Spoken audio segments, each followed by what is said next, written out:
دوستو ہم لوگ اسلامک جو باریک باتیں ہیں، جو بیسک باتیں ہیں چھوٹی چھوٹی، ہم لوگ ان پر بالکل دھیان نہیں دیتے ہیں۔ زیادہ تر ہم لوگ یہ بولتے ہیں ہمارے یہاں ایسا ہوتا ہے، ہمارے یہاں ایسا ہوتا ہے، ان کے یہاں ایسا ہوتا ہے، سب اپنے اپنے نیم بتاتے ہیں۔ کبھی ہم لوگ کسی مفتی کے پاس نہیں جاتے، کسی عالم کے پاس نہیں جاتے کہ ان سے پوچھیں کہ بھائی اسلام کیا کہتا ہے۔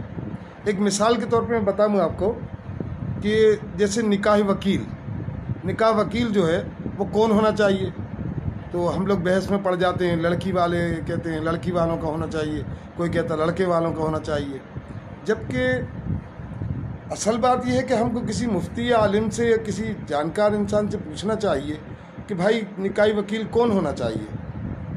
اب دیکھیے، اگر اسلام کے بارے میں پوچھتے ہیں، میں تو زیادہ جانتا نہیں ہوں، لیکن یہ ہے کہ جہاں تک مجھے بزرگوں سے سنا ہے، معلومات ہے کہ نکاحی وکیل وہ شخص ہونا چاہیے کہ جو دیوار کے اس طرف سے یا پردے کے اس طرف سے لڑکی کی آواز پہچانتا ہو۔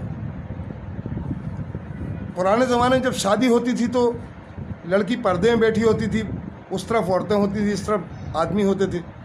تو اب وکیل گیا اور دو گواہ گئے، کیسے طے ہو کہ اسی لڑکی نے ہاں کیا ہے؟ تو اس لیے اسلام میں بیسک کہا گیا ہے کہ وہ شخص نکاحی وکیل ہو جو لڑکی کی آواز دیوار کے اس طرف سے پہچانتا ہو، چاہے محرم ہو یا غیر محرم ہو۔